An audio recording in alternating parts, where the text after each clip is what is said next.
आपके जीवन में कि आप समझो कि विश्वास अपने आप काम नहीं कर सकता। विश्वास आप अविश्वास करते हैं सिस्टर? हाँ जी हम तो विश्वास करते हैं, बहुत विश्वास करते हैं। हम विश्वास अपने विश्वास पे नहीं करते, हम विश्वास परमेश्वर के वचन पे करते हैं। विश्वास परमेश्वर के वचन से जन्म लेता है। जी हाँ जी हम मानते हैं यीशु मसीह हमारा प्रभु है। हाँ जी हम मानते हैं। आमेन, प्रेज गॉड, हालेलुया। अब प्रभु कह रहा है मेरा बेटे मेरी बेटी, मैं तुझे अपना विश्वास देना चाहता हूं कि ताकि तू पहाड़ों को हटाए, कि ताकि तू तूफानों को शांत करे, ताकि तू बीमारियों को डांटे, ताकि तू दुष्ट आत्माओं को निकाले, ताकि तू जय में चले।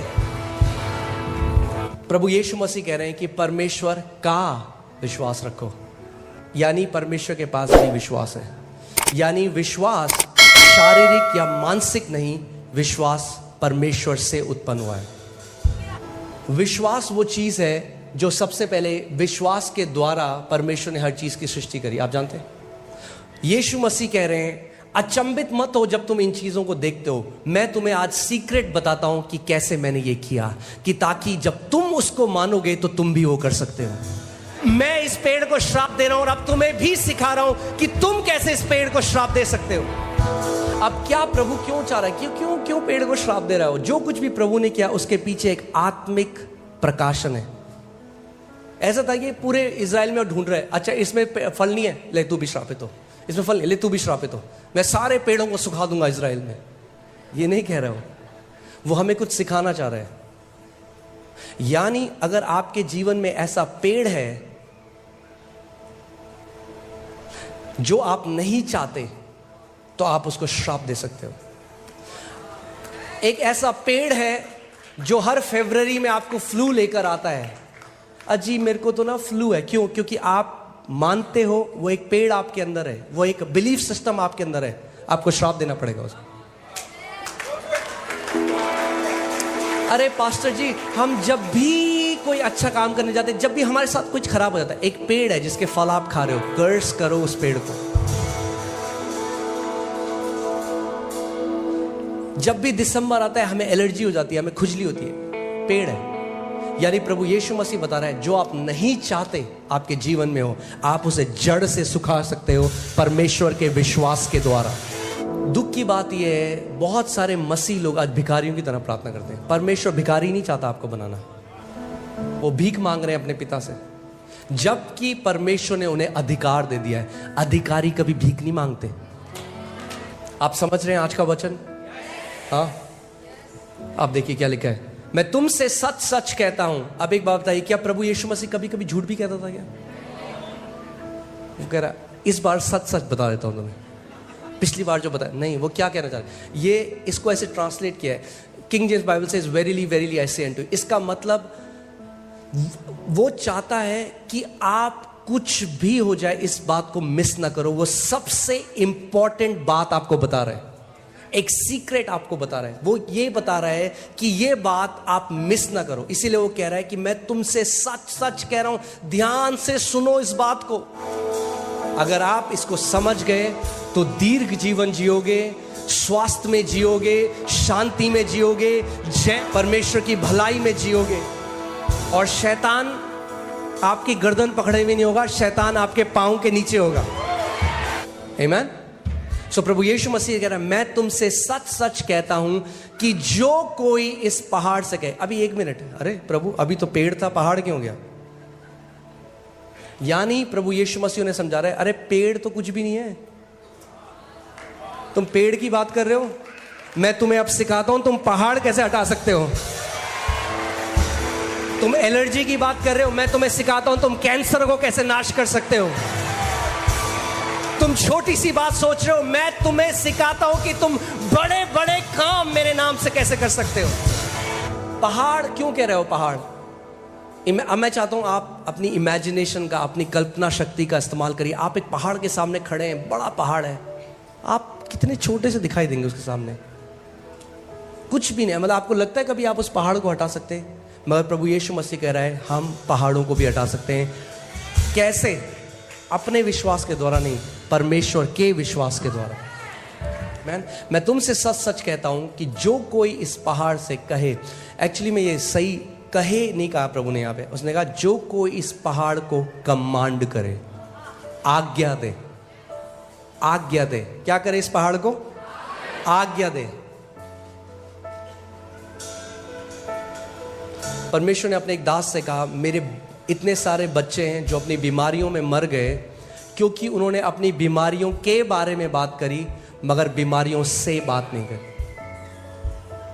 परमेश्वर का वचन कहता है कि अब्राहम विश्वास में कमजोर नहीं हुआ अपने शरीर पर ध्यान लगाकर। अगर शरीर पर ध्यान लगाओगे तो विश्वास में कमजोर हो जाओगे। प्रभु यीशु मसीह के नाम से मैं चंगा हो गया, अभी भी गर्म है शरीर। आपका शरीर आपको नहीं बताएगा आप चंगे हो कि नहीं, आप अपने शरीर को बताओगे। कितने लोग कोविड में मर गए? क्यों जानते हैं? वो ऑक्सीमीटर लगा के हर 10 सेकंड में चेक कर रहे हैं ऑक्सीजन कितनी है। डर का आत्मा घुस गया अंदर, हर 10 सेकंड में चल गया, अरे अभी तो 90 था, अभी 70 हो गया। जब शांत हो तब सीखो तूफानों में जय कैसे पानी है। अभी है समय विश्वास में बढ़ने का, तब नहीं जब तूफान आएंगे, क्योंकि जब तूफान आएंगे आप रेडी हो उनके ऊपर जय पाने के लिए। अगर अभी बुखार को डांटना नहीं सीखोगे तो कल को कैंसर को भी नहीं डांट सकते। अगर अभी सरदर्द को डांटना नहीं सीखोगे तो कल को जब शैतान किसी बड़ी बीमारी का लक्षण लेकर आएगा उसको भी भगाना नहीं सीख पाओगे। ये समय है प्रशिक्षण का, ये समय है ट्रेनिंग का। मैं तुमसे सच सच कहता हूं, जो कोई इस पहाड़ से कहेगा,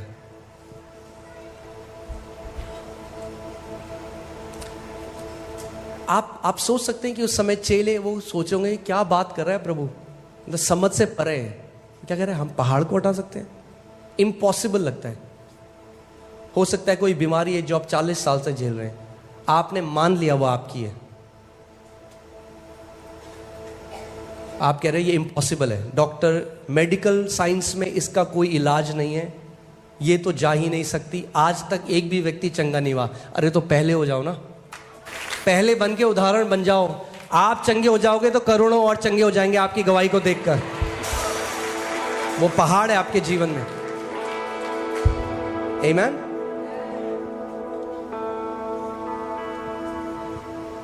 मैं तुमसे सच सच कहता हूं कि जो कोई इस पहाड़ से कहे, पहाड़ को कमांड करे। क्या कहे? कि उखड़ जा। उखड़ जा कहना नहीं है, कमांड करना है। उखड़ जा, प्लीज उखड़ जाइए, ये नहीं कह रहा प्रभु। पहाड़ जी प्लीज चले जाइए, है ना। जिस गांव से मैं हूं वहां पे क्या होता है, जब दुष्ट आत्माएं आ जाती है ना किसी के अंदर, तो दुष्ट आत्मा बोलते हैं क्या चाहिए आपको, बताओ क्या चाहिए। उनकी पूजा करते हैं। प्रभु यीशु ने डांट के भगाओ, निकल यीशु के नाम में। वो पूजा करने लग जाते हैं। हाँ जी क्या चाहिए, वो फिर और खेलती है, हाँ ये भी दो वो भी दो। शैतान को बहुत पसंद है अगर उसको कोई अटेंशन दे। बेचारे को हेवन में तो मिली नहीं, अब यहाँ जो देता है वो फिर सीधे उसके बेडरूम में जाता है, कहता हाँ यहाँ कंफर्टेबल। अच्छा एक काम करो, चलो 2 चाय बना के लाओ मेरे लिए, पॉपकॉर्न भी लेके आओ। विश्वास के लोग रिक्वेस्ट नहीं करते, कमांड करते हैं। कमांड करते हैं। कमांड करना सीख जाओ कि यीशु मसीह ने तुम्हें अपना अधिकार दिया है। आप लूका 10:19 लगाइए। क्या दिया यीशु मसीह ने आपको? अपना अधिकार दिया। भैया कमाया नहीं है आपने उसको। इंग्लिश में बोलते हैं डेलीगेटेड अथॉरिटी, यानी वो अधिकार जो उसका है मगर उसने आपको दे दिया है। बोलो देखो, पड़ोस को बोलो देखो। कई लोग देखते ही नहीं है, यानी देखो मतलब आत्मिक रूप से देखो कि तुम्हारे पास है ये। देखो मैंने तुम्हें सांपों और बिच्छुओं को रौंदने का, लकड़ी से ऐसे हटाने का नहीं, रौंदने का अधिकार दिया है। हालेलुया। परमेश्वर ने आपको सांपों और बिच्छुओं को रौंदने का अधिकार दिया है। बोलो मेरे पास अधिकार है सांपों और बिच्छुओं को रौंदने का, और शत्रु की सारी सामर्थ के ऊपर।